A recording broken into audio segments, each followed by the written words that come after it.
Hey travelers, just stopping by to let you know that this episode that you are about to listen to is one of our older ones, and we were going through some growing pains at this time. But if you would like to start from where we consider our newest era of quality, I would go ahead and jump to episode 54, The American Bigfoot. Either way, enjoy travelers. Previously on Infinite Rabbit Hole. But they left the group, or they were taken.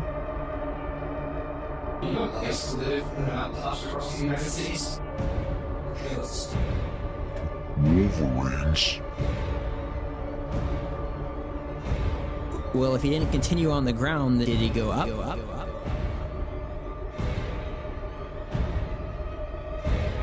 Oh, it's coming. It's gonna be good. I can't wait. So sassy.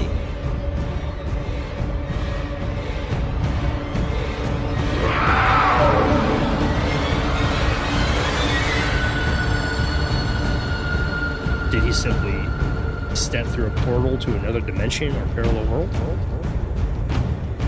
Where's the Thunderbird from? Like a dragon-sized bird. Just...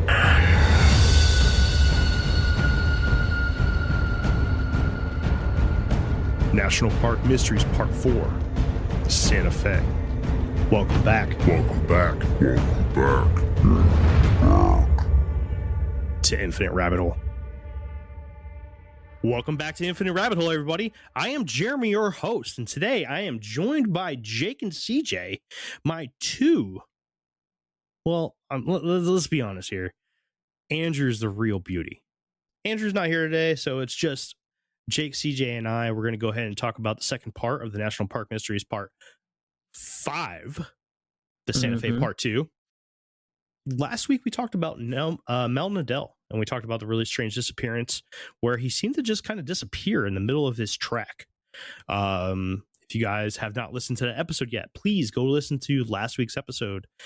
We dived into the Pecos Triangle and the Mel Nadell case, and kind of gave an outline of what it takes to qualify as a missing 411 case in the eyes of David Paulides. So before we get into the cases for this week, let's go ahead and scratch the surface. Jake, why don't you go ahead and lead us off, man? So we started up a Patreon during season 3. All of our episodes, we've been doing this thing called the bottom of the hole, which is basically all of our conclusions, all of our side conversations, what we really think about things, deep diving into subjects. What would we do in this situation or that situation? It's all really interesting content. If you guys are interested in it, you can join us at the bottom of the hole at patreon.com/infinite rabbit hole, where for $2 a month, you can contribute to our show monetarily. That will allow us to do other things like go to conventions or get some people on the show that we have to pay for their time. Some more interesting things, better equipment, possible explorations and stuff coming up, the ability to fly across country to visit each other, to go explore the crazy areas that are around us. All that stuff costs a lot of money. And so we started this Patreon, but we didn't want to make it just something that you guys give us money for. So you're actually paying us for extra content. So if it's something that you're interested in, for $2 a month, you can get into all the extra stuff that we do. We're planning on expanding it even more. And it would be really cool if you guys were interested in that capacity. Also, we really like hearing feedback from you guys. You can do that on anchor.fm/infinite rabbit hole. You can leave us a voicemail, and we will play that voicemail on our next available episode. Also, we have our stuff up on YouTube now, and you can leave us a comment. You can like, you can subscribe, you can tell us what you like or don't like, give us suggestions on there. Just another way for you guys to interact with us. So please just hit us up, and we look forward to hearing from you. And if you want to look us up so that we can hear from you, you can find us at Twitter at Infinite RH Pod. The same on Instagram. And then on Facebook, it's facebook.com/infinite rabbit hole. Drop us a line, send us a message. We'd love that. We'd love to reply. And if you have a story of your own, leave it for us. We might read it on the show, or maybe we'll even bring you on the show to tell the story yourself. All right, so let's build upon last week's episode.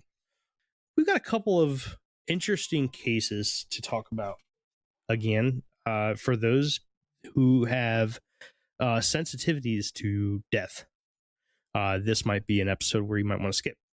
Unfortunately, with some of these Missing 401 episodes that we do in our National Park series, our National Park Mystery series, sometimes it incorporates death and some pretty graphic images get painted out. So user beware. If you are sensitive to that kind of subject, please take this one off. But if not, we're going to go ahead and dive right in unless anybody else has something to say. Got CJ, something to say? Got something to say, CJ? We're going to have the big reveal of CJ's theory. Oh, that's right. It's been a whole week. I forgot about it. The big reveal. It's been 20 minutes. All right. So let's talk about Audrey Kaplan first. Audrey Kaplan went missing on July 30th, 2014. The area that she went missing in is known as Aspen Peak. It's in the Santa Fe National Park. One thing to know about her is, yes, she is 75 years old. So yeah, she's up there. But as people will tell you about her, people that know her closely, friends, family, and even her husband, they will tell you that she was in extremely good shape for her age. And this is a common factor with a lot of different missing 411 cases, is that a lot of these people were in really good shape. And this is one of them. So Audrey and her husband, they owned a house in Santa Fe. One day, Audrey and her husband decided to go for a hike on a ski resort and look for mushrooms. Somehow they got separated from each other. Searchers were brought in and they could not find her. Thunderstorms took place the night of her disappearance. 5 days later, a searcher found a site with a camping area that was destroyed and the dead body of a woman in a few inches of water in a creek. The woman was naked, no shoes, no clothing, no anything on her body. Most of her face was submerged under the water of the creek. Audrey Kaplan's body was found on August 4th. The coroner stated on the death report that although there were no specific indications of hypothermia, due to the circumstances of her death and lack of any other cause of death, it is believed that she died of exposure to very low temperatures. Again, this was July 30th in Santa Fe. Also, although there are pictures of the scene of her death showing the position of her body when found, the coroner's report stated, given that there is no report of this descendant's face being in the water when found, nor circumstances documented to support that it had been in water, it is unlikely that drowning played a role. Before we get into our points of view and additional information on this case, I want to quickly go over the 8 profile points that this particular case matched with the profile points that the missing 401 cases all align with, right? So real quick. Mhm. This is the one case that my theory doesn't apply to. I forgot about this one. Okay. This is the one case. Okay. Mhm. Anyways. So yeah, like I said, she matched 8 out of the 11 profile points. There was a point of separation with her husband. The time of disappearance was late afternoon. It was near water. There was a weather event. Canines could not track her. There was missing clothing when the body was found. The cause of death was unknown, seeing that it seemed like she had died from extremely low temperatures, but in July in Santa Fe. And it was in a geographical cluster. The 3 points that were not made was that she was not near Boulder Field. She did not have a disability or illness, and she was not found in an area previously searched. So now that that's all out of the way, let's open the floodgates and let's get some opinions and some additional information. So, looking at an article right now, it's actually a newspaper clipping, and it says that although it was January 30th, the temperatures at that time can get, because of torrential rains, fog, and the cold nighttime July 30th. time temperatures. Yeah, that's what I meant. Can Okay. get in the low 40s. And I think that even without becoming hypothermic, that as people get really cold, they start to do really, I don't know. Dumb stuff. Yeah, they start to do dumb stuff. I think that you can still be cold. You can still start doing dumb stuff before you're hypothermic. But it's weird that she was found face down in water unless the water wasn't there prior to her dying. Like it rained on her and collected where she was at. Right. It's just also really weird that she's not wearing clothes. I mean, I know it's a really common factor in a lot of missing 411 cases, but the whole like just naked, like no, even if it was cold, like I know when you're beginning to freeze to death, your body gets a warming sensation over it. But I've never heard of a story of that where the people were like, maybe I should get naked. And then where were the clothes? Like they said that they didn't recover the clothes, right? Right. Is it possible that maybe she wanted to bathe, so she stripped off somewhere else and then she went down to bathe in the water and then maybe had some like catastrophic heart attack? You know what? They said that she was hunting mushrooms, right? Oh, jeez. So it's actually a hobby that I've been looking into for the last 2 or 3 years. Mm-hmm. Yeah. Because in my area, there's lion's mane, old man of the woods, and chicken of the woods. Mm-hmm. But the big thing is, like, even if you're certain, like, you know what you're looking for, you always take somebody experienced with you because it's easy to make a mistake. Like chicken of the woods looks very similar to jack-o'-lantern mushrooms. The only thing is chicken of the woods has pores underneath where jack-o'-lanterns has fins. What if she made a mistake and grabbed the wrong, because like we've all done the foraging, we've all picked raspberries and blueberries and stuff, blackberries out in the woods, and you just snack on them while you're picking them, right? Mm-hmm. What if she pulled one of those moves and grabbed the wrong mushroom?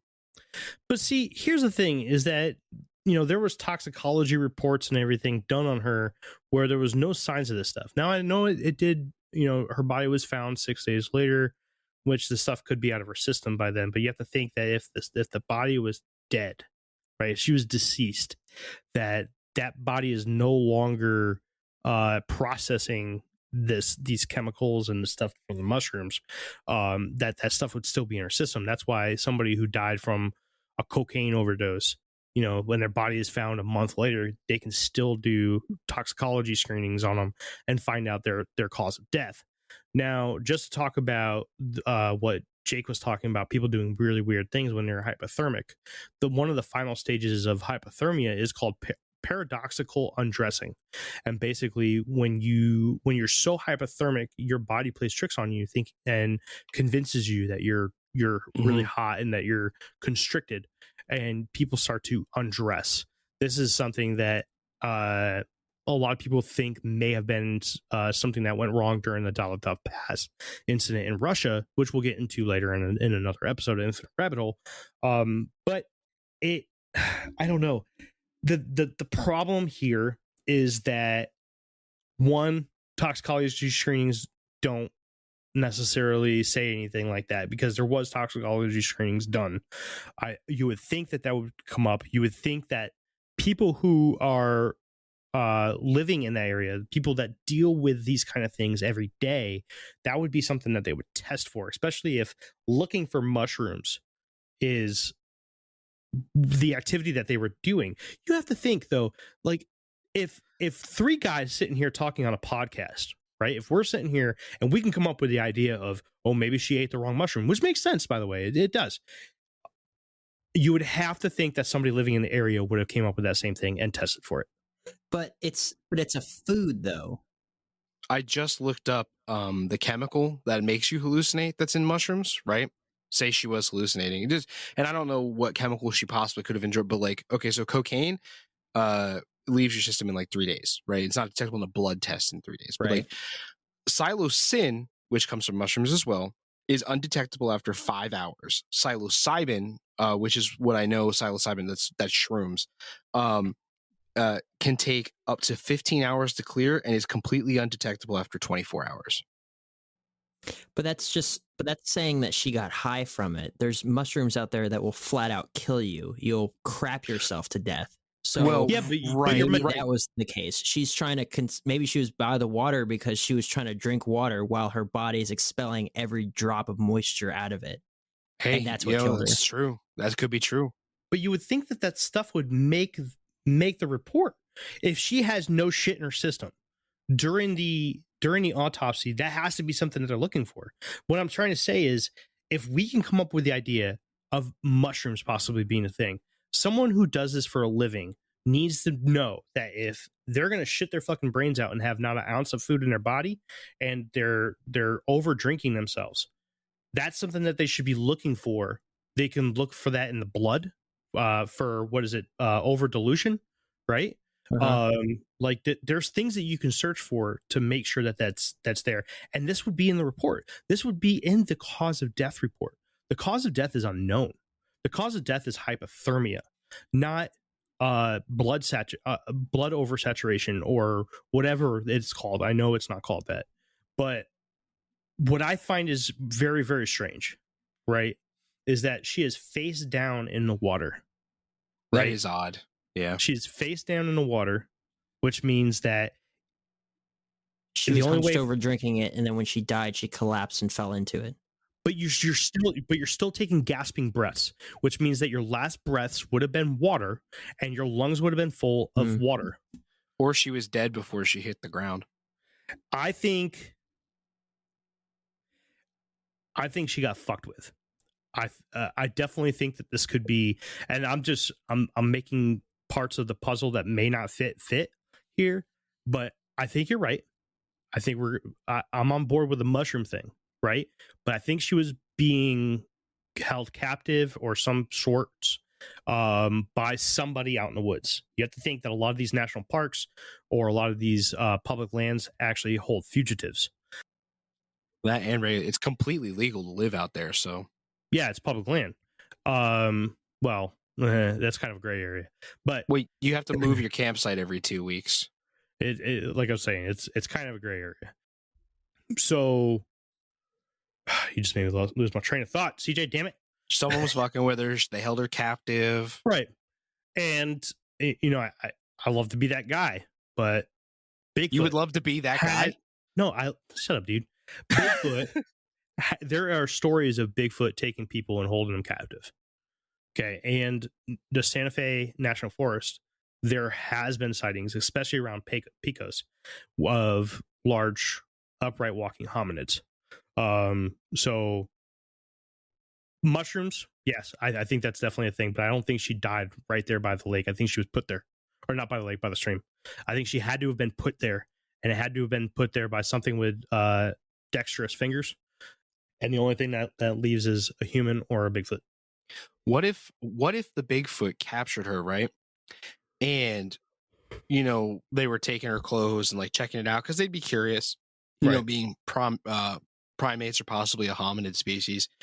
And she got ill, and obviously they don't really have a whole lot of medical knowledge, right? They're not in their beakers and stuff studying microbes. She gets ill with something very fast acting like being frozen, and they take her to the water like, oh, maybe she's dehydrated, and like they put her face there, but like she's like already dead, and then they're just like, oh, and then they leave. Yeah, because to them, they don't wear clothes. So what's the purpose for us to wear clothes? How can they positively say that someone didn't die of hypothermia after 6 days of their dead body being exposed to the elements and temperatures as low as 40 degrees in the... Ooh, How could they possibly say that? The lowering That's- of the body temperature, that's not what killed them. If they're exposed out there and the entire time they're going through 6 days of daytime it warms up, nighttime it drops to almost freezing. Daytime it warms up, nighttime it drops to almost freezing. How can they possibly say that she wasn't hypothermic? So It doesn't make any sense. How would we ask this question to Google? How is hypothermia determined as a form of death? I mean, yeah. Especially if we look back to something Jake said earlier, and she was bathing, right? Like, what if she was bathing and then she like was on the verge of hypothermia and was like, oh, I got to get out of this water, and she just didn't get out in time. And 'Cause you could slip into that like that. right, that's what I'm saying. Like, yeah, and then this goes back in our face. She's dead before her head hits the ground, which is why she wouldn't have aspirated any water into her lungs. She just stopped breathing and just that was that. I think Jake might be onto something here. So one of the easy ways to disprove hypothermia as a cause of death is with normally functioning organs. So the first, a lot of times your organs will start shut down because they can't properly work under cold conditions. Right. And eventually a lot of hypothermic people will die of failure of the heart working. So a heart attack.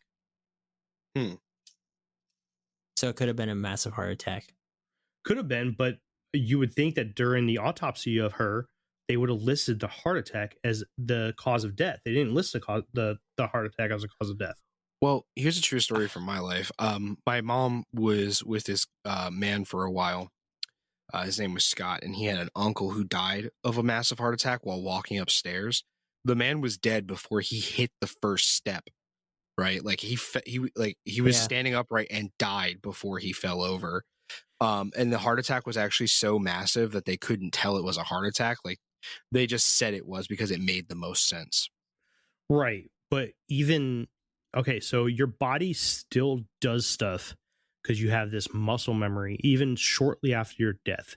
So people, when they die suddenly, they still take breaths.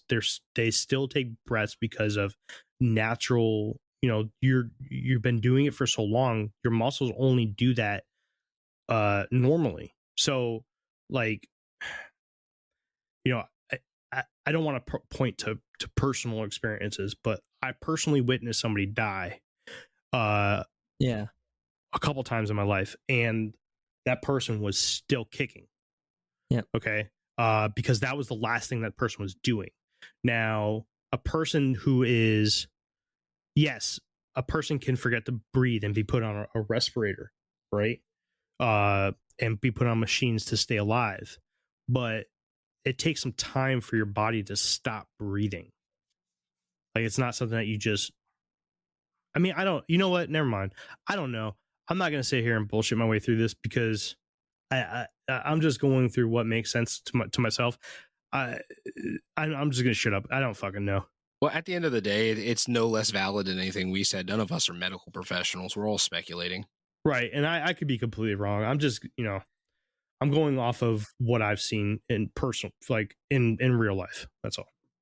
I know that you move, when you're dead and stuff. I get it. The muscle firing, and all that stuff, all the spasms, kind of like a detached lizard tail will still flick around and stuff because it's all the muscle spasms and stuff, and fish flop around and stuff too, and snakes move and everything. And though our nervous system isn't necessarily built the same way as reptiles and fish, it'll still cause us to do weird things like that. It's shortly after death, like blinking of the eyelids, stuff like that. But I hear what you're saying with the whole gasping thing. Is it possible that, I hate to talk about this sort of stuff, I really do, because it's just like this is somebody, and and people know them, right? And this is a horrific way to go. It's a lot different, and most people don't get the whole dying in your bed surrounded by your family things. A lot of people die in pretty horrific ways because this world is just filled with variables. But what if it was something like she was hypothermic, or she was becoming hypothermic, and there's just a combination of different things. Maybe she has a massive heart attack. Let's just say that that's the thing that did it, right? She was disoriented. She was, maybe she was sick from mushrooms, whatever. She has a massive heart attack. And what if she died in a sitting position? And then in her death throes of the things that her body does when you die, she like fell forward into the water or something like that.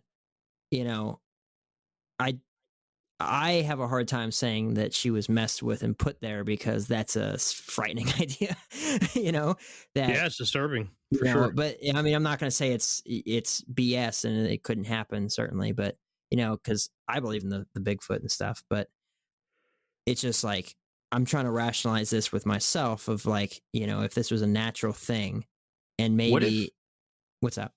I would say, what if it was a compound of multiple things, right? Multiple things you're saying. Like, she's 75, right? She is in good shape, but 75 is 75. True. Right. Right. So what if she was borderline hypothermic? She wasn't completely hypothermic, borderline.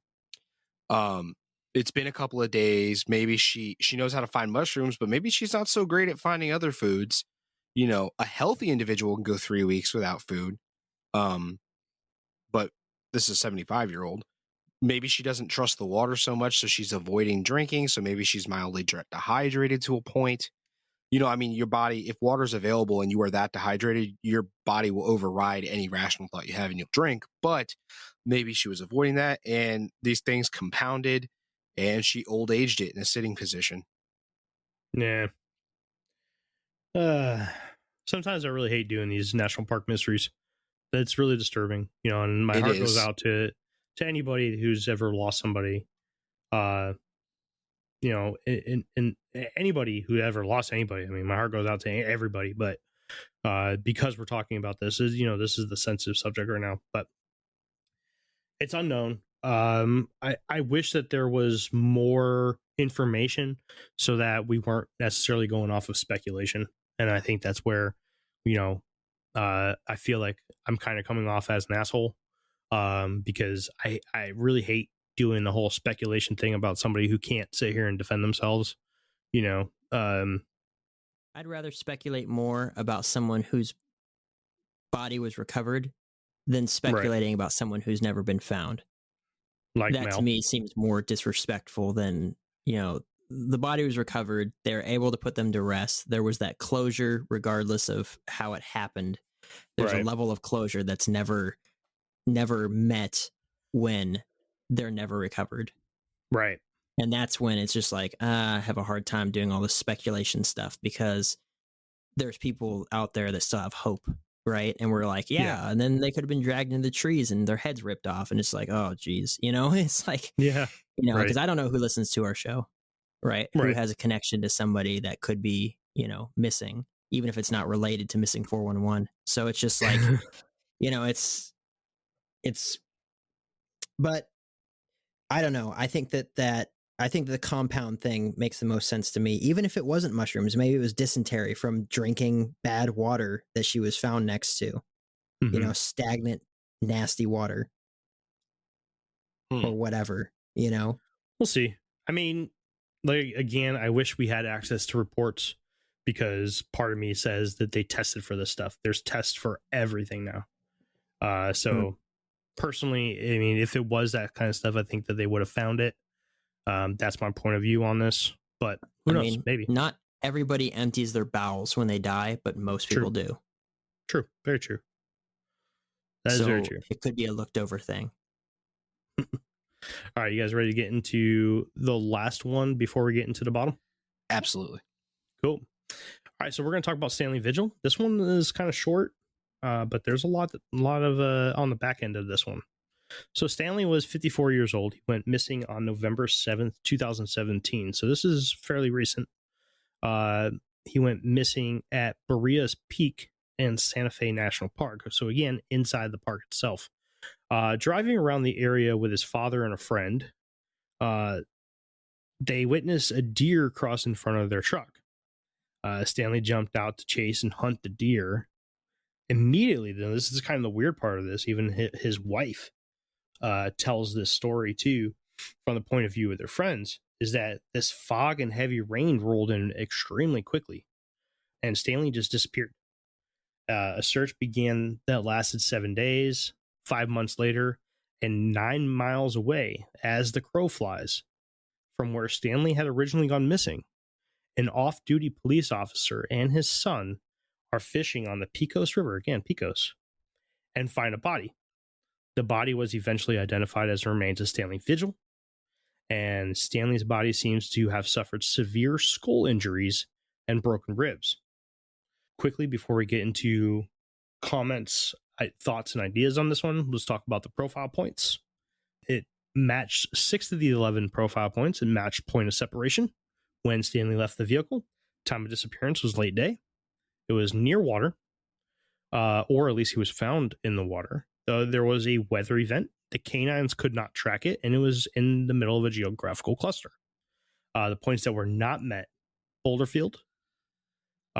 He did not have a disability or illness. He was not found in an area previously searched.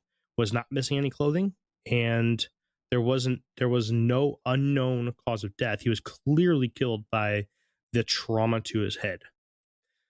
So, Jake, what do you got? Well, I'm looking at an article right now where it's talking about a woman who had seen him shortly after he disappeared, and he had gone up to her mobile home because he was lost, and she had turned him away because she was home alone with her kids, and he had his pistol on him, and she said, "Go away," and he left, and then the searchers were able to find the mobile home, and she said that she had seen him, but they couldn't find him anywhere around there. Yes. I remember reading that too. The source that I had for this was very vague. And I had to do some deep diving in to get some additional information for this, which wasn't very easy to find. But yeah, I did find that too. That was a very interesting aspect of it. And I was trying to make fill in the blanks from when he disappeared, when he exited the truck, and when he appeared at this woman's trailer. But there's nothing there. There's nothing there. I couldn't find out how far away the trailer was from where he went missing. You couldn't find out how long it was after he went missing. It just seems weird that this guy got out of his truck, a fog storm rolled in, disappeared. I also did read something about him shooting, there being 2 shot. There was recoil, 2 recoils sounded off. But that's all I could find about this. And then the dude just winds up 9 miles away. And I did look at a map from where he disappeared, and in the river that he found, there's no way. The closest point from where he disappeared to the river was still miles away.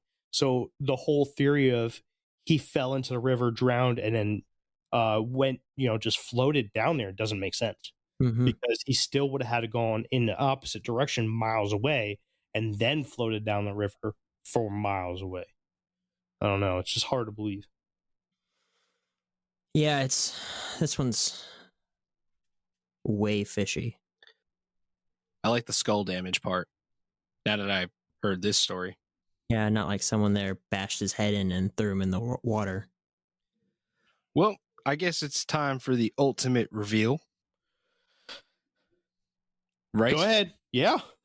All right, so we'll start with little questions here. Jeremy, you in the very first part of this 2-part series, you named off the predatory animals in the Pecos region. Can you give us that list again? Yes. We're getting married.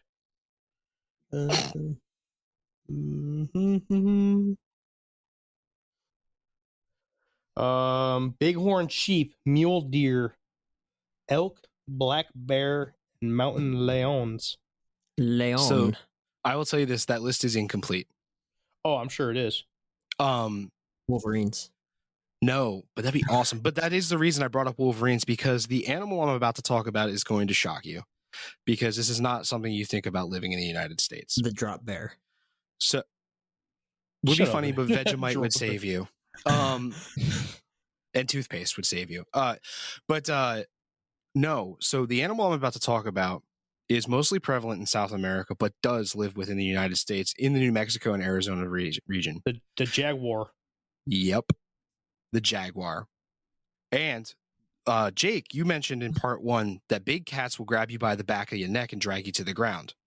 The jaguar does not, in fact, do that. The jaguar has the strongest bite force of all cats on the planet and will sink its teeth into your skull and kill you instantly with one bite. They are also powerful enough that they can pull you straight up trees without the assistance of branches. They are known to reach down out of trees and pluck things right up off the ground and drag them up into the tree. Down in South America, where they're most prevalent, there are signs warning you when you're out walking to watch for deer falling out of trees, because that'll be a jaguar that left a meal behind. Jaguars are more than ready to eat people. They like eating people. We're slow. On top, what's that? We're slow. Jaguars are just like every other cat in the planet. They will eat anything that they can get their paws on. Yeah. The most interesting part about the jaguar that it alone shares among the large cats, jaguars eat bones as part of their regular diet.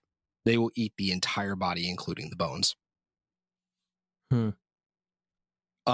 Clothing wise, they could easily consume an amount of that while consuming a person.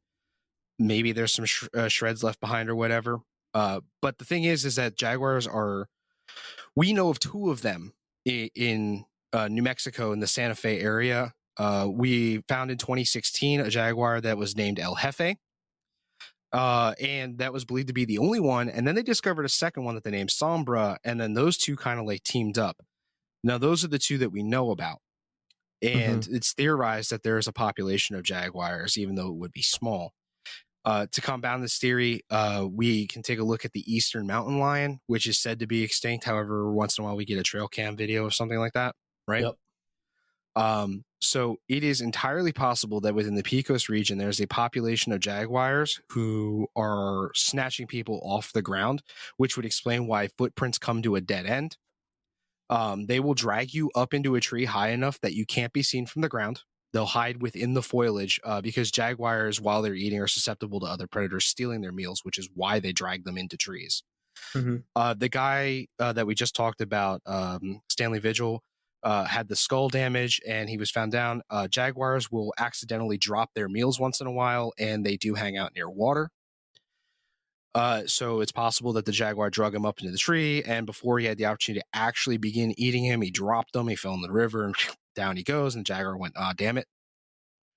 But yeah, that's the theory. Jaguars.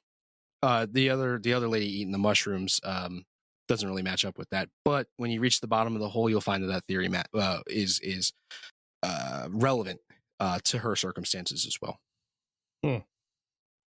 That's interesting. So just to try to poke holes in your theory. Now, I'm not saying that it doesn't make sense, because it is actually a really good theory in my mind, right? Yeah, definitely go for it, though. My problem is that these cats, right, jaguars, are tropical creatures. And Santa Fe, as we just pointed out, if it's getting 40 degrees or around 40 degrees in July, how are they supposed to survive the winter? Well, that's the thing, is that they're not necessarily tropical creatures. They thrive in tropical. However, they did, up until the mid 1800s, roam North America freely all the way up to the Canadian border. They were hunted to extinction in North America by the early 1900s. And they were also known to take down megafauna. That's how powerful those animals are. Oh, I'm sure they did. They bite down, they penetrate your skull, instantly kill you, and they don't let go. They drag you from the same bite they killed you with. Man, that's It'd be a quick death, so that's good. well, a lot better than a bear, because they just start eating you while you're still alive. Yeah, they just still eat your intestines like spaghetti while you're watching it. It's disgusting, but yeah, they will. They will. Yeah, they're fucking ruthless, man. I don't hate that theory.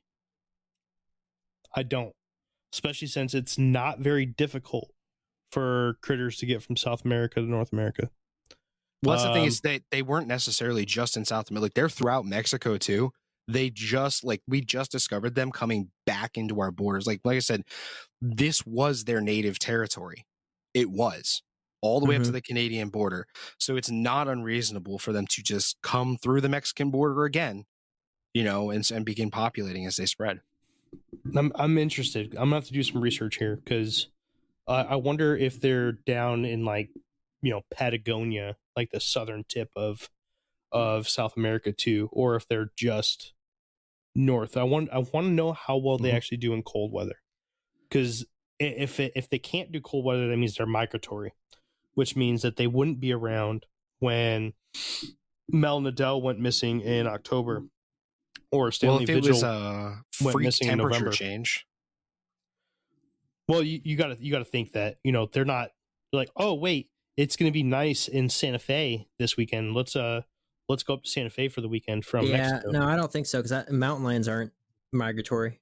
They just have their own area, and they're smart enough to like den. But they're built differently than jaguars are. Jaguars are. Apparently this is actually a frequently asked question on Google here. Or they just heard you talking about it. Quick, make up some answers.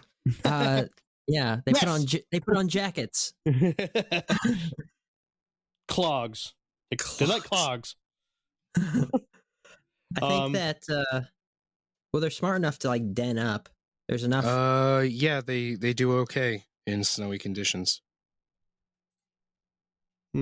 Apparently they're really good swimmers too, and they'll even eat caimans.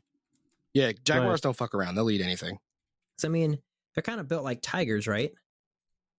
And tigers are. I mean, there's tigers in China. Look up a picture of a tiger in snow. Yeah, they say that the jaguar is the real king of the jungle. Like, it's just incredible. Like, so when I came across the I was looking at the Thunderbird and aliens and Bigfoot and like trying to find like where do these stories collaborate with other stories of these cryptids. And then as I was doing that, I came across the information about the Wolverine being in the United States, and I was like, "There's fucking jaguars in New Mexico." And then that's how I came upon that. And then I looked up the physiology, biology, and how jaguars hunt their prey. And I was like, oh, wow. So I just looked up if there's jaguars in Patagonia just for shits and giggles. And it looks like it's actually a cryptid in Patagonia. Just so everyone is aware, cryptozoology, yes, it does deal with animals that are not yet revealed by science, but it also deals with misplaced animals as well. So like the Florida jaguar or the Florida panther, right? That is technically a cryptid. We know panthers exist, but do they exist in Florida? We don't know, but people say that they do live there. So that the Florida panther is technically a cryptid. This is just reminding me of Randall's story. Yes, the Wampus cat. Yep. So Jake, did I win this time? I'm sitting here trying to think about poking holes in it, but it would make sense because most cats are opportunistic. But most animals are like territorial, and all of these happen really close together. And we'll get more into it in the bottom of the hole with the topic the woman we're gonna talk about her story in the bottom of the hole. But all of these kind of happen around the same sort of area, and of course it's the Pecos Triangle, but around like a specific location, like within which is a couple miles. Which is just south of Santa Fe too, where they track those other two jaguars. Right. And it's just like, so I want to say that there's no way because, if it's only two of them, or maybe it's like five or whatever, it's just like, they couldn't be doing all that damage, but it really isn't all that much. This is the opportunity arose there in the area and they took that opportunity. So I got to say that you win this round because you kept the metaphysical out of it. This is, I mean, it's a natural occurrence. This happens, you can look up, videos on, I saw a video the other day of someone getting just attacked by a bear because he wanted to take a selfie of it. Like, it's just like, people get themselves in predicaments. They get attacked by the wildlife, especially if you have a particular variety of wildlife that has no issues, no fear of people because they are the alpha predator. That's a really big thing. That's one of the things that gets me out of the idea of evolution, because we are not the alpha predator. There's no reason why we should exist if evolution is real. But whatever, but it's just like, because we can't see in the dark, we can't, all this stuff. There's reasons against it, but that would be, in my mind, very plausible of a reason why these people have gone missing. The only one that's still got me scratching my head so far is is the naked Audrey, lady, yeah. Audrey Kaplan. Yeah, is that one's still like, I don't know, but these guys being, and because that's what I'm thinking, right? Mountain lion. Or whatever, but you're right, a big, massive, very, very, very strong cat. You're right. I have no issue with the idea of that, because even just kind of like, yeah, no, whatever. And then I saw a picture of a cheetah with a freaking straight up zebra in a tree, and I'm just like, Yep. That's a Yeah. that's Jeez. a 300-pound horse, just like, Cheetahs are actually one of the weaker of the cats. So Yeah. that's pretty terrifying. So I guess Yeah. I won't be hunting by myself, or Well, at the least big- not wearing chainmail. The big difference between mountain lions and jaguars, though, is while jaguar has absolute zero fear of human, will actively hunt them. Uh-huh. Mountain lions, when encountering people, will typically take off. I mean, we do have those videos where the mountain lions are bold, Yeah. but more often than not, if a mountain lion and you come face to face, that bad boy is going to run. They're easily intimidated. Yeah. And hunters will actually work with mountain lions. They will actively follow a mountain lion because a mountain lion is a better tracker than the Mhm. hunter is. And then when the mountain lion finds what it's looking for, the hunter will take it and scare the cat off. Oh, that's smart. Yep. All right. Yeah. I did a lot of research Yeah. into trying to figure out a reasonable explanation for this That's one. awesome. No, I best I got was Thunderbird. So yeah. Honestly, yeah, I was thinking I'm Thunderbird too. impressed. The only thing I want to know is the Mel Nadell case. I have to find where it says it, but I want to say that the footprints disappeared like in the middle of like a field or something, or on a pathway, not near a tree. And I could be wrong. Obviously, I don't know the landscape or anything, but I'm curious if he did go missing near a tree. Obviously, the last gentleman that we just talked about, Stanley Vigil, he disappeared as he went into the woods to go chase that deer. So, I can see the jaguar thing making sense there. I'm just curious as to where Mel went, and if jaguars will also hunt on the ground, and they're strong enough to pick you clean up off the ground, right? Well, that's what I'm saying though, is that And that would even make if- sense with the dogs freaking out. but if he had gotten picked up by a jaguar, his scent would still be there, and they would follow the dog. A lot of times, dogs will tree animals. When they have the scent of the animal in the tree, they will bark at the bottom of the tree to let you know that it's up there. And Yeah, if but Mel dude- Nadell lifted up in the air, those dogs would have alerted up, and they're trained for that. That's dude, when they get the dogs there. You're talking about an animal that eats bones. Dude, you're like skipping over your own your own topic of the Bigfoot. What do dogs do when there's a Sasquatch around? They like start freaking out and stuff, and they start whining, and they don't want to do anything. What else would they do if they encountered a super predator? They would say, You're right. screw this trail. I'm not doing this. You're not taking me over there. I don't want to go over there because I know what I'm smelling. Oh This yeah, thing's gonna dogs in kill South all of us. Dogs in So- South America will not fuck with jaguars. That's why they have a problem with them killing cattle, because they have the cattle dogs out there to protect the cattle, but the dogs will not fuck with a jaguar. Because Yeah. they know that they're gonna die. So I think that if they smelt something like that, that would be enough to take them off of their job of we're tracking dogs. They're gonna be like, no, I'm not. No, we're done. Dog said not worth. Right? Okay. I do know that dogs do not like the big feets. That I do Right. know. They get all panicky, right? So I they mean, do. I think that's the same thing. They sense the alpha predator. Okay. That would Okay. make sense, right? I still need to. Okay. Never mind.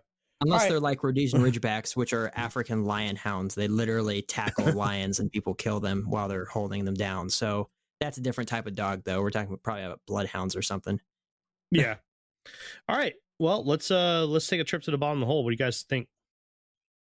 I absolutely cannot do the bottom of the hole. I promised Carrie I would be downstairs 25 minutes ago, and I'm gonna be in trouble. Man. All right, you guys have fun. All right, See later, you, dude. bud. Yep. Bye. Thanks for blowing my mind. Yep. All right, so that has been another episode of the Infinite Rabbit Hole, National Park Mysteries Part 5, Santa Fe Part 2. Thank you for joining us, and for those of you that are not patrons of the show, this is where your trip ends.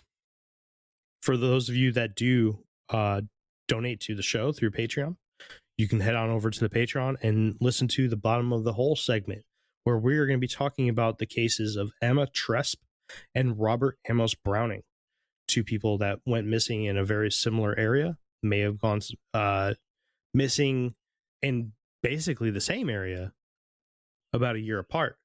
There is some very strange stuff, including one particular location that they were both trying to get to when they went missing. So if anybody is interested in there, go ahead and head on over to the Patreon and sign up for one of our tiers. No matter what tier you get, you will have access to this additional content. If you sign up for the second or third tier, which is our $5 or $10 tier, you'll have access to the content a week earlier. That has been another episode of the Infinite Rabbit Hole. We'll see you next time. Bye.